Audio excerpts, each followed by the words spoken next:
राज्य असिगी सेन्मिलोंदा खरदा ओइरबसु फगतनबगी पांदमदा राज्य सिदा लेरिबा बैंकसिंगना करी करंबा खुदोंचाबसिंग पीरिबगे हाइबदु मियामदा खंगननबा थौरांग कया ngasisu लेपा लेतना पाइखतली लमदम असिगी काचिन कोया सिनबा थुंगना तोंगान तोंगानबा बैंकसिंगी ऑफिशियलसिंगना कोइना चतुना खंगननबा होनारकपगी सरुक अमा ओइना थौबाल डिस्ट्रिक्ट लैबा तेंथा कम्युनिटी हॉलदा RBLLDM थौबाल अमदी SLBC मणिपुरना MSCV थौबाल अमदी MSRLM थौबालना सिंदुना मफम अदुगी मियामदा बैंकना पीरिबा खुदोंचाबसिंग खंगननबा फाइनेंशियल लिटरेसी अवेयरनेस प्रोग्राम अमा पांथोखी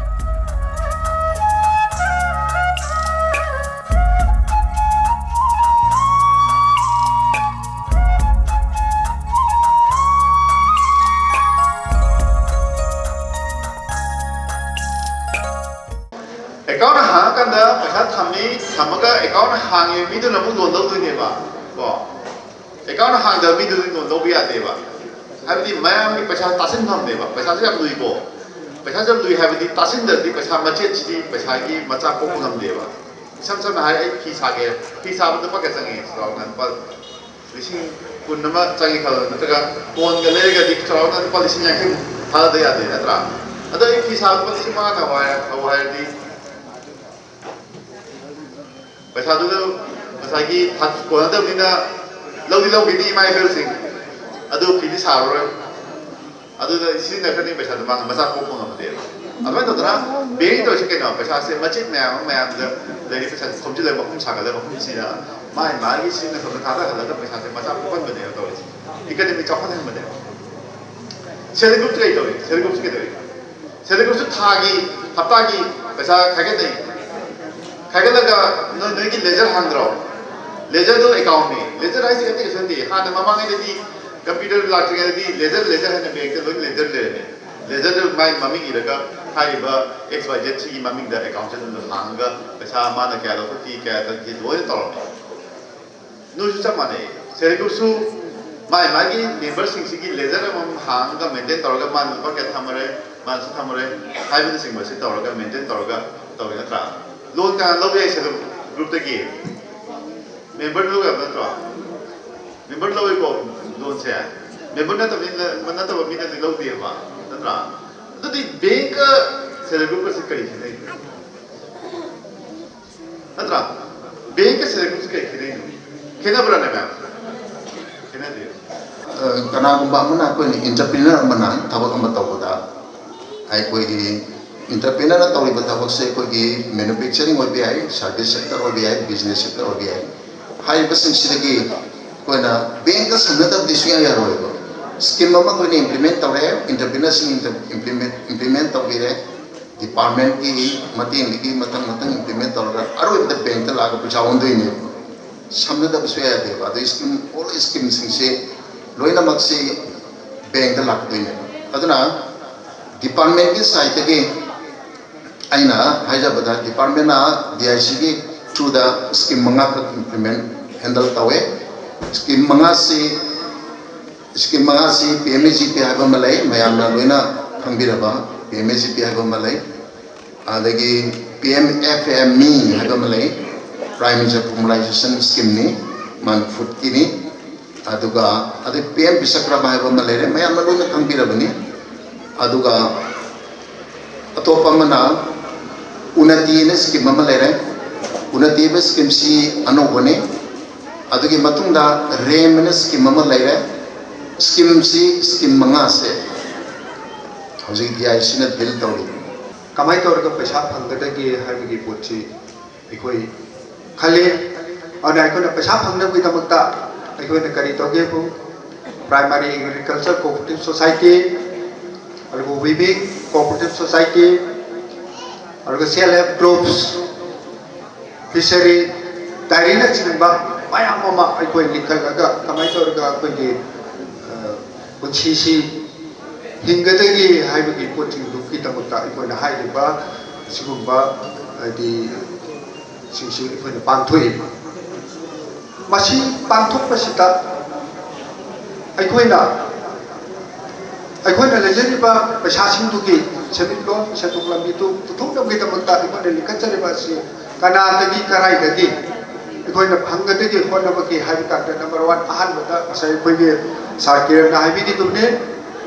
ꯑꯩꯈꯣꯏꯒꯤ ꯂꯩꯔꯤꯕ ꯁꯦꯜꯐ ꯍꯦꯜꯞ ꯒ꯭ꯔꯨꯞꯁꯤꯡ ꯀꯣꯑꯣꯄꯔꯦꯇꯤꯚ ꯁꯣꯁꯥꯏꯇꯤꯁꯤꯡ ꯑꯗꯨꯒ ꯂꯩꯔꯤꯕ ꯃꯌꯥꯝꯁꯤꯒ ꯕꯦꯡꯒ ꯇꯉꯥꯏꯐꯗꯕ ꯀ꯭ꯔꯦꯗꯤꯠ ꯂꯤꯡꯀꯦꯖ ꯑꯃ ꯂꯩꯇꯕ ꯌꯥꯗꯦ ꯑꯗꯨꯗꯤ ꯑꯩꯈꯣꯏꯅ ꯂꯩꯅꯕꯒꯤꯗꯃꯛꯇ ꯅꯝꯕꯔ 1 ꯑꯩꯈꯣꯏꯅ ꯀꯩ ꯇꯧꯒꯗꯒꯦꯕꯨ ꯑꯩꯈꯣꯏ ꯕꯦꯡ ꯑꯦꯀꯥꯎꯟ ꯍꯥꯡꯕ ꯑꯃ ꯗꯔꯀꯥꯔ ꯂꯩ ꯕꯦꯡ ꯑꯦꯀꯥꯎꯟ ꯍꯥꯡꯗ꯭ꯔꯒꯗꯤ ꯑꯩꯈꯣꯏꯅ ꯄꯥꯝꯃꯤꯕ ꯁꯦꯟꯊꯪ ꯑꯩꯈꯣꯏꯅ ꯄꯥꯝꯃꯤꯕ ꯐꯥꯏꯅꯥꯟꯁꯤꯌꯦꯜ ꯑꯦꯁꯤꯁꯇꯦꯟꯁꯗꯣ ꯑꯩꯈꯣꯏ ꯐꯪꯕ ꯌꯥꯔꯣꯏ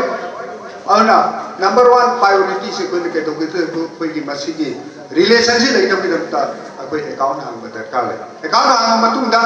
ꯀꯔꯤ ꯇꯧꯒꯗꯒꯦꯕꯨ ꯑꯩꯈꯣꯏꯅ ꯁꯦꯝꯖꯔꯤꯕ ꯁꯦꯜꯐ ꯍꯦꯜꯞ ꯒ꯭ꯔꯨꯞꯁꯤꯡ cooperative society अखोई पैसा खाईगत केरा नत्रगा लाइत्रे बैंक दगी अखोई सेंथन पुथरगा अखोई सेल्फ हेल्प ग्रुप अदुगा अखोई सोसाइटी लेजिरो से चकतना अखोई के चेपलो से फालब का अखोई की लाइफ से मुकदोरी हौजिकी मतमदा अखोइना बैंक का समनद्रगदी सेन थुंगी ओइबा खुदोंग चाबसे तुम कोइना फंगदा वाब ओइरकनी मरमदि अखोइना हौजिक बैंक तगी लोन लौबा नत्रगना करिगुम खुदोंग चाबा अमा लौनबा होटनरक मतमदा सेंदोई नचिंबा नसागी मदु पिकम्बे अदुगा खुदक्की ओइना फंगदा खितंग चे साम नचिंबदा खितंग मतम चंगे हाइदुना खुदक्की ओइबा अनऑथराइज ओइबा मफमदगी अखोइना सेन तुम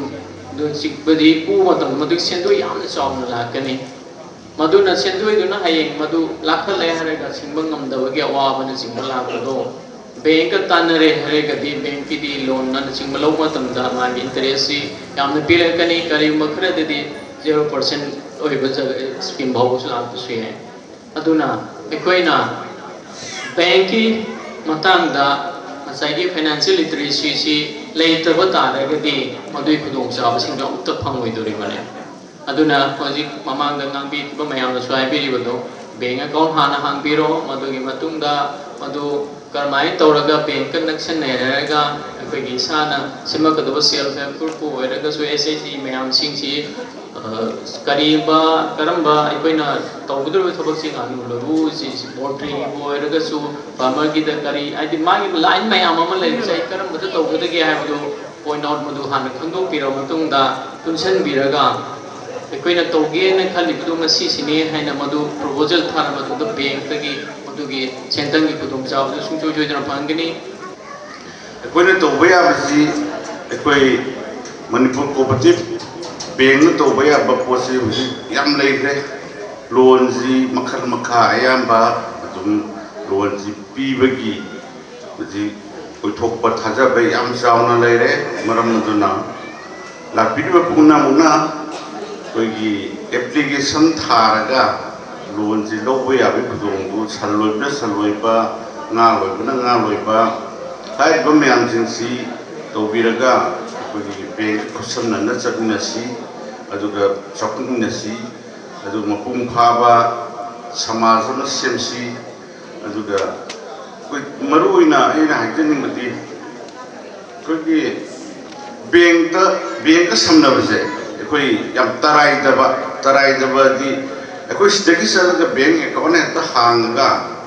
अवा ओय बोलबदु ngasi sida laga जो बैंक सिगी अकाउंट हांगबा केवाईसी ताबा पुनमक्सी स्टे कोइना करे चयन नबलై पुनमक्सी मस्ते कोइ बैंक स्टाफ लागा खन्ना नैना बगी प्रोग्राम मसु ऑप्शन न लेरिबसी कोइ याम नुगाइजे मरमदुना अखोई मसिदा अखोई केसीसी लो लोबिखिबा सिनौसिंग अमदि केवाईसी तारबा लो लोबा याद्रबा कांबु सिंसी मसिदा लाइबा स्टाफ सिंसिगा ताना नैदारगा अखोई ताना बियु हाइबो आइसी आई थमजगे दुगा अरोइबदा अखोई बैंक ना तोबा याबा थबकसी पीबा याबा मतेंगसी अदुकी मतिक यामख्रे मरमदुना अखोई बैंक का समनबसे तंगाई फदना प्रजा पुनमसे समने बियो हाइबो वाफमसी थमजरगै तांगगा टेंशन मरोइना अखोइना लिटरेसी हाइबो वाइसे अखोइना दुम थाइना दगी दुम तारग लाइको लिटरेसी सी अखोइना लाइरिक हाइबा लाइक हाइबदु अयामना कोई मिन तवे लाइक हाइबदु खक्तंग नतब अकोना फाइनेंशियल लिटरेसी है फाइनेंशियल है अकोना मा हापचल इसे मसिगी नुंगी ओइबा मागी अर्थ मीनिंगफुल ओइबा मागी केनोम लेजरी हाइता अकोना मतलब करमाई तौरकान ऐसे लाइक की हम हाइजरगसु अगे फाइनेंशियली लिटरेट ओइबो वाटको अकोगी डे टू डे लाइफ दा लाइकाइदा कोई थेंगनबिरंबनी करमाई थेंगने फाइनेंशियल लिटरेसी हारकांदा कोई से एग्जांपल होइना इना तोल कोसी हम साउन साबा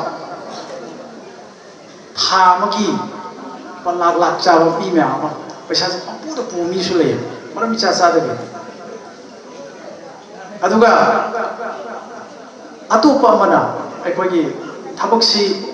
याम चावनसु तौजद्रगसु पिकतकपा से एग्जांपल होइना से थामगी लुपा लिसिंग 10 कुन खक फंगजेबा मी मना मी अतोपदगी पैसा अमबसु पुदना याम इंगना चिंगना कोगी युम पांजब मी सु याम ले सिगे अनी की खेनबसे बसी मयाम नंतन गेस तौबियो न्यूज़पेपर के अंदर, फ्रिज के नीचे, कहीं से भी अगर आपके पास 2000 का नोट निकल जाए तो आपको उसको थंगल बाजार में ईमा मार्केट में जाके कमीशन में देने का ज़रूरत नहीं है। आप उसको रिजर्व बैंक ऑफ इंडिया के साथ एक्सचेंज कर सकते हैं पूरी की पूरी कीमत में। आपको 2000 का पूरा 2000 मिलेगा, आपको उसमें कुछ भी कमीशन कटवाने का ज़रूरत नहीं है। किस तरीके से आप कर सकते हैं, आपको आपका 2000 का नोट अपने पैन कार्ड और आधार कार्ड के साथ आपको reserve bank of India Guwahati office issue department के पास में लेके जाना पड़ेगा और वहाँ से आपको अपना नोट एक्सचेंज कराना पड़ेगा। इन केस अगर आप गुवाहाटी नहीं जाना चाहते हैं तो आप पोस्ट के माध्यम से भी अपना 2000 का नोट एक लिफाफे में डालकर भेज सकते हैं। उसके साथ अपना Aadhaar card, PAN card, chequebook, cancel cheque, passbook की फोटोकॉपी लगाकर आप उसको एक फॉर्म है वो आप अपने बैंक ब्रांच से ले सकते हैं। उस फॉर्म को फिल करके अगर आप इशू डिपार्टमेंट पान बाजार Guwahati reserve bank of India में अगर आप भिजवाते हैं तो आपके खाते में उस 2000 रुपये की कीमत आपको अदा कर दी जाएगी। अगला है एक मणिपुर में काफ़ी ज़्यादा अफवाह चल रही है जो हमारे संज्ञान में लाई गई थी कि लोग ये सोचते हैं कि रिजर्व बैंक ऑफ इंडिया 500 रुपया का नोट बंद कर रहा है। किसी ने सुना है ये बात, 500 रुपया का नोट बंद कर रहा है? काफ़ी लोगों ने सुना होगा। तो मैं आपको ये बताना चाहता हूँ कि ये एक अफवाह है। रिजर्व बैंक ऑफ इंडिया का फिलहाल में ऐसा कोई भी प्लान नहीं है, ऐसा कोई भी ऑफिशियल कम्युनिकेशन अनाउंस नहीं किया गया है। तो कृपया कर इन अफवाहों से दूर रहें और किसी भी कमीशन, किसी भी ब्रोकरेज को ना पे करें इन नोट्स को एक्सचेंज करने के लिए। These notes remain legal tender and these will run in the market with full value. Likewise, coins जो सिक्के हैं, सिक्के भी लीगल टेंडर हैं। आप सिक्के लेने या देने से मना नहीं कर सकते। अगर आपको सिक्के में पेमेंट करनी है और दुकानदार आपको मना कर रहा है तो आप उसको बताइए कि ये एक कानूनी रूप से ये एक अपराध है कि आप लीगल टेंडर से आप किसी भी कीमत का अदा नहीं कर रहे हैं, तो दैट इज़ रॉन्ग। फिर अगर आपके पास कुछ कॉइन्स हैं, आप उसको यूज़ नहीं कर पा रहे हैं और आपको लग रहा है कि ये मेरे डायरेक्ट काम का नहीं है, तो आप उसको अपने बैंक में जाकर उसको डिपॉजिट भी कर सकते हैं। तीसरा पॉइंट है कुछ नोट रिफंड रूल्स के बारे में मैं आपको बताना चाहूँगा। हमारे पास काफ़ी लोगों के पास कुछ कटे फटे नोट होते हैं, आधा पीस का नोट होता है, तो हम उसका क्या करते हैं। फॉर सपोज मेरे पास सिर्फ इतना ही नोट है। अब इसमें इसका आधा पीस जो है वो मिसिंग है। इसका क्या करेंगे आप? काफ़ी सारे लोग इसको ऐसा गड्डी में लगाकर सब्जी खरीद लेंगे, कुछ कर लेंगे। तो आपको ये करने का ज़रूरत नहीं है। इस नोट का एरिया 50% से ज़्यादा है। The surface area of this currency note is more than 50%. You can take this note. This is called mutilated note because some part of this note is missing. So this is a mutilated note. You can exchange this note at full value with any bank branch in India. Not necessarily that should be the branch where you have an account, but you can go anywhere in India, in any branch, and you can get this note exchange with a bank branch. ये बात हो गई 50 रुपये से नीचे वाले currency notes की, कि अगर उसका सरफेस एरिया 50% से ज़्यादा है तो आपको फुल वैल्यू मिलेगी। अगर करेंसी डिनोमिनेशन 500 रुपया से ज़्यादा है, लाइक 50 रुपये से ज़्यादा, लाइक 50 रुपया, 100 रुपया, 200 रुपया, 500 रुपया, तो उसका अलग क्राइटेरिया होता है। अगर उसका सिंगल सरफेस एरिया, अगर जो लार्जेस्ट पीस है, अगर उसका एरिया इज मोर देन 80%, तो आपको उसका फुल वैल्यू मिलेगा। 500 रुपया का 500 रुपया ही मिलेगा। कोई मेगा फाइनेंशियल लिटरेसी कैंप को आरबीआई की कोई एमएससीबी खुशम नरगा अमसुंग डेफ की मेगा डिस्ट्रिक्ट लेवल कैंप को कोई इंडिया की डीएफएस की मतांग डिपार्टमेंट ऑफ फाइनेंशियल सर्विसेज की मतांग दा मखादा सिंजबा कोई डेफ अकाउंट चाहे निपान हेलबा अकाउंट से पैसा यावरगा पैसा क्लेम तौथोक्तबा सिसु क्लेम तौबा यारनी थौबाल की ओइना हौजिफावदा अकाउंट 10 की मथक्ता तौरे एसबीआई की ओइना लुपा लाख 8 गुमदी क्लेम तौथोकरे हाइबे अकाउंट से कोई चाहे निपान सुरकांदा कोई अकाउंट दर पैसा से आरबीआई की डेफ अकाउंट सखी बसे मु रिक्लेम तौथोकपनदा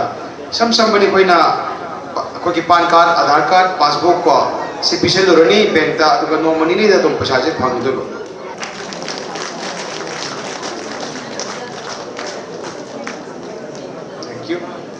मथन कफचरी श्रीमती आसमा लीडर 1 हिंगमिनासी self help group Moijing Thoubal मयूम थौबाल डिस्ट्रिक्ट। Thank you. मथन लेंखरबिरसी Shrimati Ilangam Romita Devi leader 1 Salai self help group खांगाबो Khulapham Leikai Thoubal district. Shrimati Kundongam Ibemcha Devi leader 1 Sinthalema SHG Chumthang SHG. नेकेपिरक्सी Shrimati Laishram Lata Devi Chumthang self help group खांगाबोक सोरगवांग थौबाल डिस्ट्रिक्ट। मथन लेक्शन पिरक्सी Shrimati Laishram Laima Devi leader 1 लोइजिंग self help group खांगाबोक Mayal Leikai Thoubal district. Thank you so much, sir. Local stage ता श्रीमती लाइश्रम रोशनी देवी लीडर 1 नुपी लुक सेल्फ हेल्प ग्रुप खांगाबोक part 3 Thoubal district. Compulsory Shrimati Naorem Sadhana Chanu leader 1 सलोन सेल्फ हेल्प ग्रुप खांगाबोक खुलापम लेकाई थौबाल डिस्ट्रिक्ट। लेक्शन पिरक्सी स्टेज ता Shrimati Saikhom Thourani Devi leader 1 Lamjingbi self help group खांगाबोक मैसनाम लेकाई थौबाल डिस्ट्रिक्ट।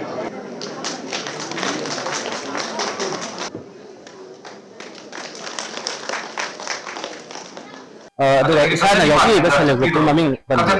ꯍꯦꯜꯞ ꯒ꯭ꯔꯨꯞꯁꯤꯅ ꯀꯔꯤ ꯀꯔꯝꯕ ꯃꯔꯨꯑꯣꯏꯅ ꯏꯁꯥꯅ ꯁꯦꯜꯐ ꯍꯦꯜꯞ ꯒ꯭ꯔꯨꯞꯇꯨꯅ ꯇꯧꯔꯤꯕ ꯊꯕꯛꯁꯤꯡꯗꯨꯒꯤ ꯃꯔꯝꯗ ꯁꯦꯜꯐ ꯍꯦꯜꯞ ꯒ꯭ꯔꯨꯞꯅ ꯇꯧꯔꯤꯁꯦ ꯑꯩꯈꯣꯏꯒꯤ ꯏꯁꯥꯗ ꯏꯁꯥ ꯊꯕꯛ ꯄꯤꯕ ꯍꯥꯏꯕꯗꯤ ꯑꯩꯈꯣꯏꯅ ꯃꯤ ꯑꯃꯗꯒꯤ ꯑꯩꯈꯣꯏꯒꯤ ꯒ꯭ꯔꯨꯞꯁꯦ ꯑꯣꯏꯅ ꯂꯩꯔꯅꯤ ꯒ꯭ꯔꯨꯞꯁꯤꯗ ꯑꯩꯈꯣꯏꯅ ꯄꯩꯁꯥ ꯍꯞꯇꯥ ꯈꯨꯗꯤꯡꯒꯤ ꯑꯩꯈꯣꯏꯁꯦ ꯂꯨꯄꯥ 30 ꯄꯨꯈꯠꯂꯦ 30ꯁꯤ ꯄꯨꯈꯠꯄꯁꯤꯗ ꯑꯩꯈꯣꯏꯅ ꯄꯩꯁꯥꯁꯦ 1000ꯒꯨꯝꯕ ꯁꯨ ꯇꯥꯔꯗꯤ ꯑꯩꯈꯣꯏꯒꯤ ꯒ꯭ꯔꯨꯞꯁꯤꯗ ꯂꯩꯔꯤꯕ ꯃꯤ ꯈꯨꯗꯤꯡꯃꯛꯁꯤꯗ ꯑꯩꯈꯣꯏꯅ ꯄꯩꯁꯥ ꯄꯤꯕ ꯑꯩꯈꯣꯏ ꯄꯩꯁꯥ ꯄꯤꯅꯕ ꯍꯥꯏꯇꯥꯔꯦ ꯑꯗꯨꯃꯥꯏꯅ ꯄꯨꯊꯣꯛꯑꯒ ꯆꯥꯎꯈꯠꯅꯕ ꯑꯆꯨꯝꯕ ꯑꯩꯅ ꯄꯣꯠ ꯑꯃ ꯍꯥꯏꯗꯤ ꯐꯤ ꯁꯥꯕꯒꯤ ꯂꯪ ꯂꯩꯒꯦ ꯍꯥꯏꯔꯁꯨ ꯂꯩꯇ꯭ꯔꯦ ꯍꯥꯏꯇꯥꯔꯗꯤ ꯑꯩꯈꯣꯏ ꯒ꯭ꯔꯨꯞ ꯃꯁꯦꯟꯁꯤꯗꯒꯤ ꯄꯨꯅꯔꯒ ꯉꯁꯤ ꯑꯩ 500 ꯄꯨꯔꯒꯦ ꯍꯥꯏꯔꯒ ꯑꯗꯨꯃꯥꯏꯅ ꯄꯨꯔꯒ ꯊꯥ ꯑꯃ ꯐꯥꯎꯕ ꯃꯇꯝꯗ ꯑꯗꯨꯗꯒꯤ ꯁꯦꯟꯗꯣꯏ ꯂꯨꯄꯥ 5 ꯍꯥꯞꯄꯒ ꯑꯗꯨꯃꯥꯏꯅ ꯁꯤꯡꯀꯠꯄ ꯑꯗꯨꯃꯥꯏꯅ ꯇꯧꯋꯦ ꯑꯗꯨꯒ ꯉꯁꯤ ꯑꯩꯈꯣꯏꯁꯤ ꯇꯦꯟꯊꯥꯗ ꯄꯥꯡꯊꯣꯛꯂꯤꯕ ꯐꯥꯏꯅꯥꯟꯁꯤꯌꯦꯜ ꯂꯤꯇꯔꯦꯁꯤ ꯀꯦꯝꯁꯦ ꯁꯤꯗꯒꯤ ꯀꯥꯟꯅꯕ ꯐꯪꯉꯦꯅꯗꯤ ꯈꯟꯕꯤꯕ ꯀꯥꯟꯅꯕꯗꯤ ꯌꯥꯝ ꯐꯪꯉꯦ ꯑꯩꯈꯣꯏꯅ ꯁꯦꯜꯐ ꯍꯦꯜꯞ ꯒ꯭ꯔꯨꯞꯁꯦ ꯌꯥꯎꯋꯦ ꯍꯥꯏꯁꯦ ꯃꯃꯤꯡ ꯍꯟꯖꯟꯅ ꯈꯪꯗꯕ ꯃꯤꯅ ꯁꯦꯜꯐ ꯍꯦꯜꯞ ꯒ꯭ꯔꯨꯞꯁꯦ ꯁꯨꯃꯥꯏꯅ ꯇꯧꯔ ꯂꯣꯟꯅꯤ ꯑꯗꯨꯅꯤ ꯍꯥꯏꯔꯒ ꯑꯗ ꯑꯩꯈꯣꯏꯅ ꯂꯣꯟ ꯁꯤꯡꯕꯒꯤ ꯃꯇꯥꯡꯁꯦ ꯐꯖꯅ ꯈꯪꯗꯕ ꯂꯣꯟꯁꯦ ꯀꯃꯥꯏꯅ ꯁꯤꯡꯒꯅꯤ ꯑꯗꯩ ꯂꯣꯟꯁꯦ ꯀꯃꯥꯏꯅ ꯂꯧꯒꯅꯤ ꯑꯩꯈꯣꯏꯅ ꯂꯣꯟ ꯂꯧꯔꯒ ꯀꯔꯤꯗ ꯁꯤꯖꯤꯟꯅꯒꯅꯤ ꯍꯥꯏꯕꯁꯦ ꯐꯖꯅ ꯈꯪꯗꯦ ꯑꯗꯣ ꯉꯁꯤꯗꯤ ꯈꯪꯉꯦ ꯈꯪꯕ ꯍꯥꯏꯁꯦ ꯑꯩꯈꯣꯏꯅ ꯂꯣꯟꯁꯦ ꯂꯧꯔꯒ ꯑꯩꯈꯣꯏꯒꯤ ꯊꯕꯛ ꯑꯃ ꯂꯣꯟꯗꯨꯅꯗꯤ ꯂꯧꯔꯤꯕ ꯄꯩꯁꯥꯗꯣ ꯊꯕꯛ ꯑꯃ ꯇꯧꯅꯕ ꯊꯥꯗꯣꯛꯇꯣꯏꯅꯦꯕ ꯑꯩꯈꯣꯏꯅ ꯐꯤ ꯁꯥꯕꯅ ꯈꯪꯗꯦ ꯀꯧꯅꯥꯒꯤ ꯕꯦꯛ ꯂꯣꯟꯕꯅ ꯈꯪꯗꯦ ꯑꯗꯨꯃꯥꯏꯅ ꯇꯧꯔꯒ ꯊꯥꯗꯣꯛꯑꯅꯤ ꯊꯥꯗꯣꯛꯑꯒ ꯑꯗꯨꯗꯒꯤ ꯂꯥꯛꯄ ꯄꯩꯁꯥꯁꯦ ꯑꯩꯈꯣꯏꯅ loan do law loan do sa tha da ni do lai da sa ji na mo ko loan sin ka ne ba ai wa loan sin ga yi tang pha na ka ne scheme da lo ba ya hai da ko si da pang thok le phan se de scheme ja si da ko loan ge project sing ba loan ge ko sing ba ko yen to ko je ba si dei phang bi ba phang ne ba da si ma to ka ma na pha bi si gi aham ba ko apply to mo tam da da ga thu da gi pha bi ko na ha ba apply to ba da ko ni group try to se ko group try to lai ba si da ko ge pi sa ba tang thai ma da gi di ka na gi ko na ta di ko khang bu ki da ba ka na ta di sa le pi sa di ga lai ke na ka na gi long na ba gi da gi pi sa ba gi mai to da group si apply to ba ne adu ga long ja ba ne ko na lo ba loan sila yam no ai je ko duration manipur mai kai da gi so ss group ki member mo na sa ka tung da sa ka to bi wa na thong ni jari thaga sa aduga sa ngasi pangthok le ba ko field level financial literacy event ja sigi pangthok ni ba sigi maroi ba pandam sigi maroi ba thodang ni matang da kitang tam panbi ngasi khoina pangthok chari ba si khogi field level khoi financial literacy camp mega camp hai tare ko district oina thobal gama so khogi department of financial services ko government of midai makhada khogi deaf account settlement hai badi khogi depositors education khogi awareness fund nai ba sigi makha settle tawna ba khogi october gi tarik 3 dagi horaga december gi 13 bawa khogi all india da pangthok sabani adugi part amoina thobal gi su ngasi mega camp oina punna hojiki ke mani pangthok pane duga hairiba ke mani sida koina kari kari tawbuna kan khogi sei nipan mupung pharaba accounting khogi inoperative oiraga leiba sigi pisa se rba da sakhiba hairiba singa si khogi praja miyam gi oiba government gi account su sag gi orga so haiba se claim to boya doini bank sida khoi KYC document sing submit to kan claim to boya doini adunga si khogi financial literacy camp to jari basina khogi mayam ta khogi bank ki maram da schemes maram da adogi financial fraud maram da adagi pisa se gai basin ba lupa tara chapi coin chatpagi adagi di bank scheme mayam nei ko adunga ngasi mak se khoina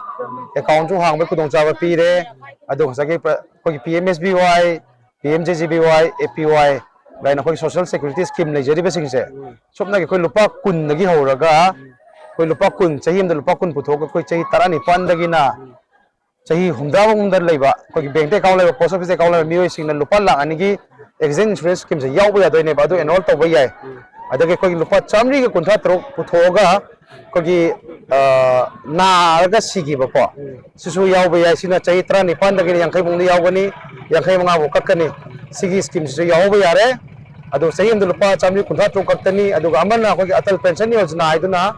lupa lising amma ani ahom mari manga gi pension piba adu gomba chahi tarani pan dagi na kuntra mapan makung papa mine yaw go do ba adu ga chahi mu dagi ma se sidibo pension bangani ma legi da thogana magi khogi spouse saitare sida khoi spouse sina hawna traga khoi magi macha sing na phangba sigum se khoi ngasi leiri KYC tawba adagi di si mayam sing ngasi khoi khudong chaba pi bane ba sigi camp sida mane sa aduga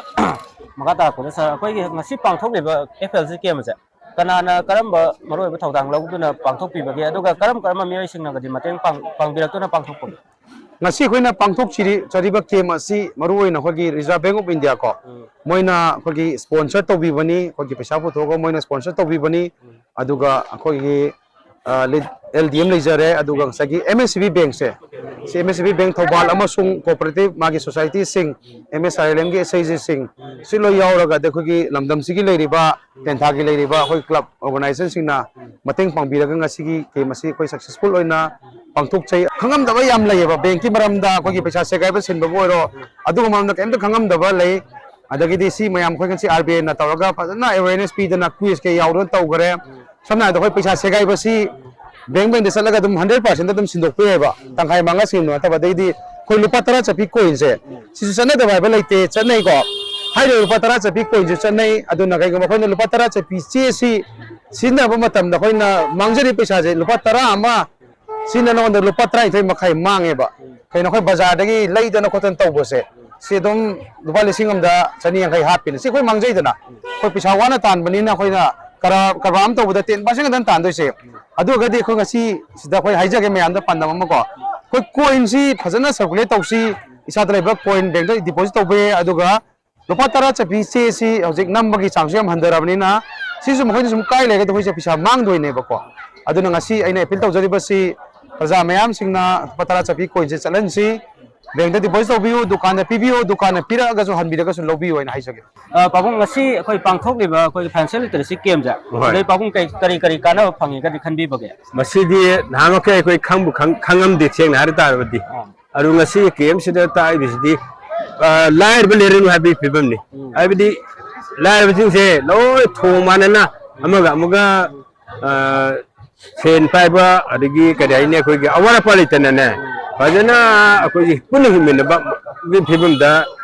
adum wakhal ma fajana ngasi lai pabung da pawbi ba pawbi si ge ke yaw bodegi di pabung singma game je mamang da yawbi khabra aduga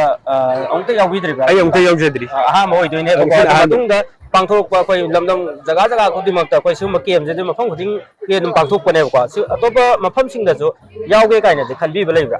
yaw ke ju khali aduga id ne sai ne sun kan tar bani mona khoi ge banking mission tapi bising se masi ju me go boga